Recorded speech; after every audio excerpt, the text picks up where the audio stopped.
I'm thrilled to have my alderman here to speak with us. So a little bit about Alderman Daniel La Spata. Alderman La Spata is taking bold action to tackle a growing threat that is often stays in the shadows. While Chicago officials cautiously celebrate a drop in overall crime rate this year, they're also sounding the alarm as domestic violence crimes spike. With domestic-related homicides and assaults rising in 2025 and federal funding for survivor support set to expire, Alderman La Spata has called for a city council hearing to confront the crisis of gender-based violence head-on and determined to ensure Chicago is safe for everyone. And with that, Alderman, would you like to come up and speak? Thank you. Let me just make sure.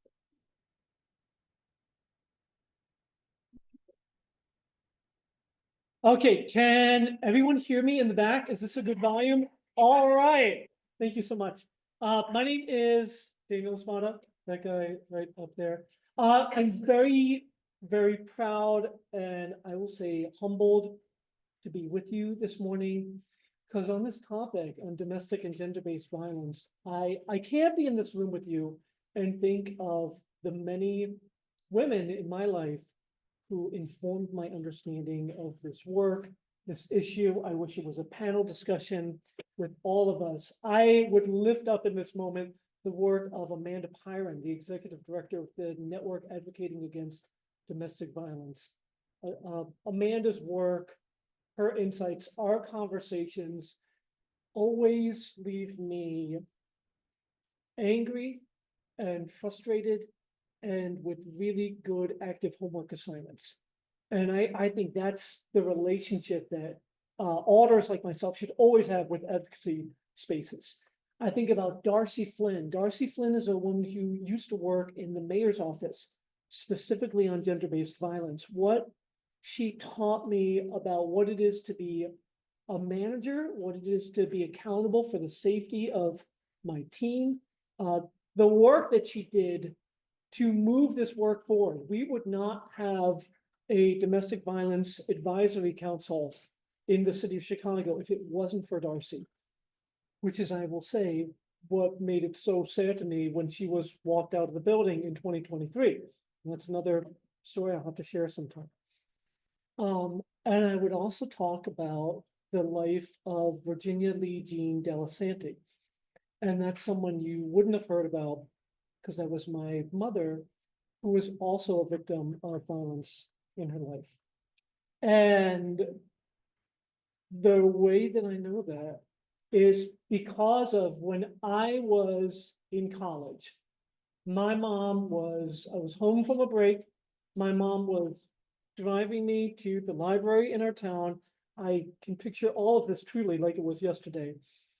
And suddenly a story comes pouring out of her that I had never heard before about how she was physically abused by her alcoholic grandparents when she was a child, how she was sexually abused by her brothers, how she actually moved to the Midwest from New Jersey to escape from that reality, had family friends who took her out here, and her father, my grandfather, drove all the way to the Midwest, put her in a car, drove her back to New Jersey, and set her up in a job at the lumber mill that he worked at so he could keep an eye on her. And then we were at the library, and then I got out of the car, and it makes me so sad that we never spoke about that again. Because I always imagined that there was going to be a perfect, right moment to talk about it. You always expect you're going to be at that wonderful table, that perfect table to have that conversation. And that's not what happened. And unfortunately, my mom passed away in 2019. So it will be a long time before she and I get to have that conversation. But I'm someone who believes that we will. Why are we talking about this now? There are two very different stories of violence in Chicago that are happening right now. One of them is the overall picture. Homicides in Chicago are down 33% this year. Shootings are down 42%. Fatal shootings are down 35%. That's fantastic. That is a great story to be telling about Chicago. That all comes from the Chicago Violence Reduction Dashboard, which I checked today to make sure that everything that I was saying to you was up to the moment, accurate. And you can filter on that dashboard. You can specifically filter for domestic victims. And that tells a very different story of violence in Chicago. For domestic violence victims, homicides are up 19% against that 33% number. Shootings are up 6.4% against that down 42%. But then fatal shootings of domestic violence victims are up 72% in the city right now. That's the hidden story. That is the story that is masked by this overall narrative of violence in the city right now. It doesn't get better. Like, I mean, Jane was sharing like these beautiful statistics where it's like, is that a typo? I wish the numbers that I get to share with you are typos. So I looked today also at the network's 2024 report, and for 2024, there were 130 days that there was not a bed or a crib available in a shelter for people trying to escape domestic violence. And when I say 130 days, I don't mean 130 days spread out over a year. I mean 130 consecutive days, 4 straight months, where if you were a woman in the city trying to escape violence, there was nowhere for you to go. There were 142 days total that there was no bed available. But then the number that makes me the angriest on a daily basis, and all of these are increases from the previous year. There were 259 days where there was no available crib. So think about what that means for young parents. Like if you have a 3-year-old, like I do, if you have a child Jane's age, where are you supposed to go 259 days out of the year? What kind of city is that? You know? So what are we doing? Despite the fact that I would argue, and I would argue sadly, that we are not successfully combating and winning the fight against domestic violence, we are actually doing more now than anyone has done in the history of this city. Not only has the Domestic Violence Advisory Council been established under Lori Lightfoot, that body was codified by myself, Alderman Martin, Alderwoman Head, and others in 2023. Back before that time, we also advocated for new funding sources for domestic and gender-based violence. You might ask yourself, like, why does that matter? Don't, with all the taxes that you pay in this city, don't my taxes go to help the thousands of women and individuals who are trying to escape these relationships? And the sad fact is, unless you have ever rented an Airbnb or home share in the city you live in, you have never paid $1 to support victims of domestic violence. The entirety of the non-federal spending that we have on domestic violence comes from a 2% surcharge on home share rentals in the city. 2%. That is entirely tourism dependent, which makes 2020 as a year that much more horrifying. You imagine, it makes me angry. It makes me angry to think about a world where you are not only locked in with someone who is actively hurting you emotionally, psychologically, and physically, but that was the year that we had the least possible to support you with in terms of revenue coming in. That changed in 2021. We were successfully able to get 25 million in new funding through the American Rescue Plan for a survivors fund that has spent millions upon millions of dollars with the direct cash assistance the assistance that survivors need to get out of their relationships, has supported rapid rehousing when we don't have shelter beds to actually help you transition right into an apartment of your own. Training actually even not only for survivors, but perpetrators, which is a hard thing to talk about. But unless we change culture and expectations for men in this city, we will never successfully end not only domestic and gender-based violence, but sexual assault. That is powerful. And I remember when Alderwoman Haddon and Alderman Martin and myself were at the network's annual luncheon in 2022. They were giving us this award. Amanda came up to us and said, no one has ever done what you have done for victims in this city. And it made me at once extraordinarily proud and deeply discouraged, because it shouldn't be 2022 when we're finally taking this work seriously. And now we're at a cliff and a crisis, because that funding, that 25 million, runs out at the end of this year, and we'll be left with that 2%. So this is where I turn to 3 action steps, 3 things that, as women who care about violence in the city, the rights and the safety of women, and I would say the rights and safety of all, given what we now know about how witnessing violence in your home directly correlates to the violence people commit in our streets. There are 3 things that we can do, and these are not things that have come from my own head. They come from listening to victims and advocates in this space. Number 1, we have in the past 2 years funded 50 victim advocate positions through the budget of the Chicago Police Department. That should be great. The problem is, number 1, the Chicago Police Department has not completed the hiring for any of these positions. And also we have found that for evidence-based reasons that I can't fully get into, that I think have to do also with the culture of policing, victims are much more comfortable calling the network's hotline than they are calling 911 when violence is happening to them.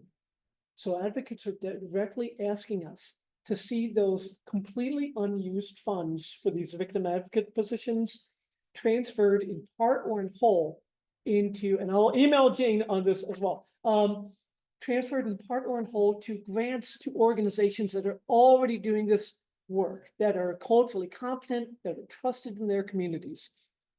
The second thing is, how do we fund this work? How do we keep it going when we know that it's working? We can do one of a couple things. We could, if you even took that 2% and turned it into 4%, that would be $8 million more annually for victims of domestic and gender-based violence. We could also do something that we should have been doing for decades now, and actually put at least a dime, at least $1 of the taxes that you pay that go into a $5.5 billion fund called the corporate fund into domestic and gender-based violence. The corporate fund is the moral budget of the city of Chicago. And when I say that, I mean, we have federal and state pass-through dollars, we have grant dollars, we have dedicated funds like that surcharge that I was telling you about. The corporate fund is the overall tax fund that reflects, or is supposed to reflect, the values, expectations, and morals of the city of Chicago. And I would say it's long past due for some part of our corporate fund to support the health and safety and protection of the thousands of victims of gender-based violence right now. Thank you so very much for having me today. Again, I am humbled, sometimes discouraged, but deeply energized and motivated to keep doing this work. Thank you.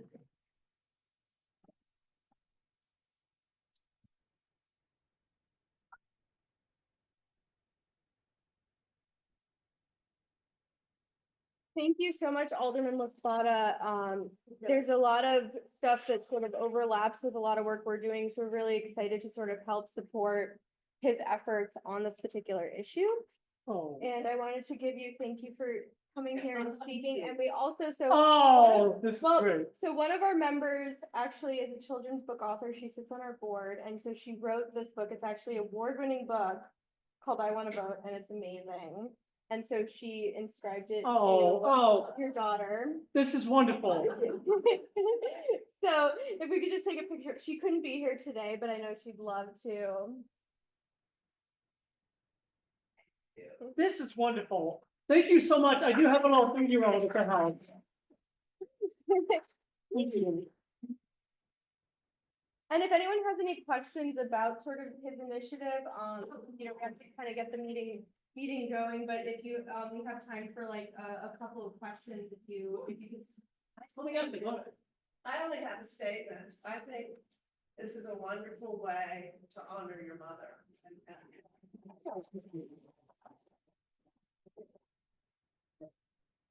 My question is, since you're advocating for taking the funding for the 50 police to instead. Oh, not taking away from officers, specifically non-officer victim advocate position. Okay. I should be in front of the camera when I say that. For Yes, the microphone, yeah, so they can hear.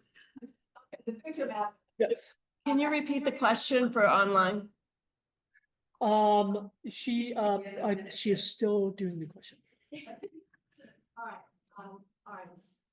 If you want to take the police, Victim advocate, yes. For the police advocate to, I guess they're really in fact private organizations that are doing this.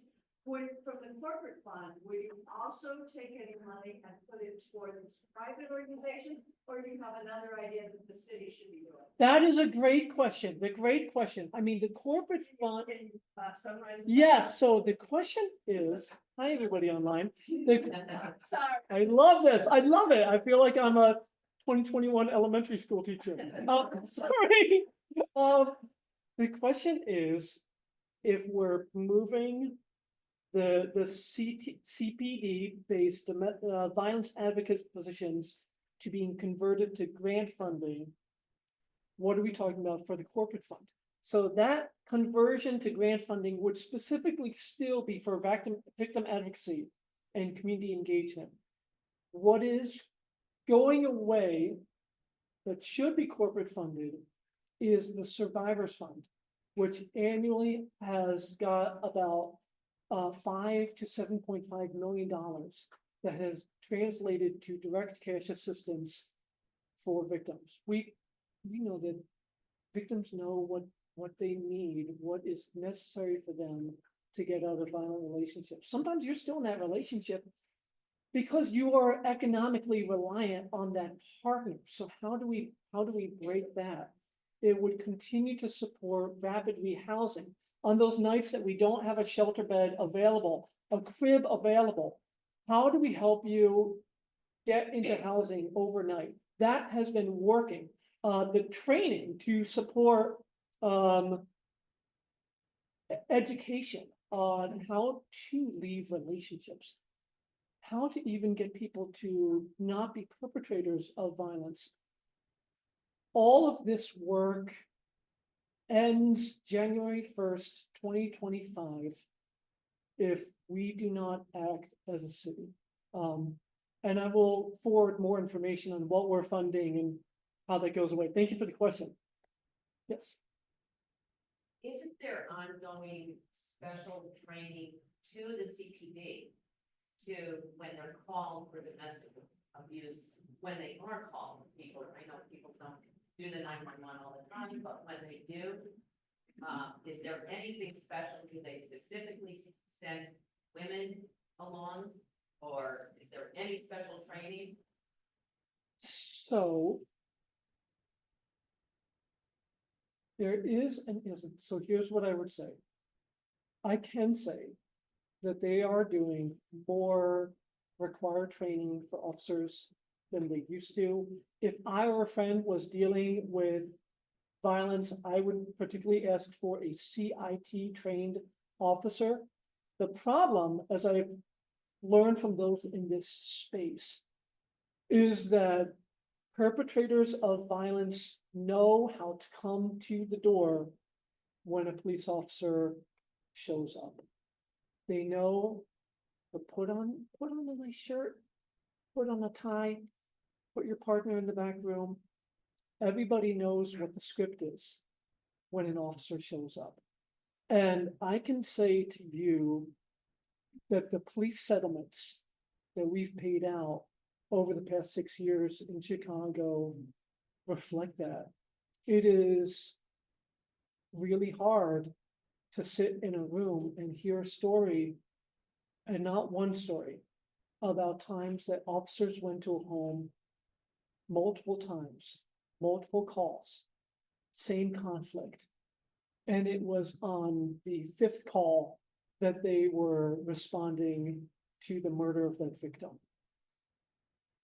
And, and so I think that is why there's both a need to restore trust in what the response is from 911, and to also lift up and affirm the route that victims currently feel most comfortable with. If that makes sense. Thank you. Thank you. We'll take one more Sorry, question. I don't want to like to. You're Yes. fantastic. We'll take one more question and then we can sort of follow up stuff. Like this is gonna be the start of like a really cool, like, friendship with his office. So, Oh, my we gosh. also do a lot of follow-up stuff and I'm really excited to kind of get the league more sort of in support of, advocacy around this issue. Not only that, but like just on Debbie's case, like, because it all floods back when you think about it. I remember after they talked to us in the settlement briefing about that victim, no one could vouch for the whereabouts or safety of the victim's children. And that's what made me the angriest. Yes, thank you. You all know that mental health is way problematic here. That no mental health clinics that were closed years ago, we're trying to get them open and have 24/7 coverage. Are the care teams are they working with you on these kinds of things? And we know we need more of them, we need 24/7. Yes, that's a remarkable question. It talks about the relationship between violence and mental health. Talks about clinics that were closed, I think referencing what's called the Treatment Not Trauma campaign in Chicago that has successfully created non-law enforcement crisis response teams. So these are teams that go out when there is a mental, behavioral, social crisis going out in someone's home. They're in several police districts. There's also a citywide team. They are great. Currently, they are not permitted to respond to calls that relate to violence. And while I understand why that's the case, perhaps it makes the case for what we were doing. And I know that I have colleagues who are uncomfortable with this, but that a co-responder model that actually couples a police officer with a mental health clinician and a social worker. If that's what it takes to allow those teams actually engage with domestic and gender-based violence calls, I think that would be very valuable to make sure that those victims get the competency and compassion of care that they deserve. Yeah, thank you. Thank you all so much for having me.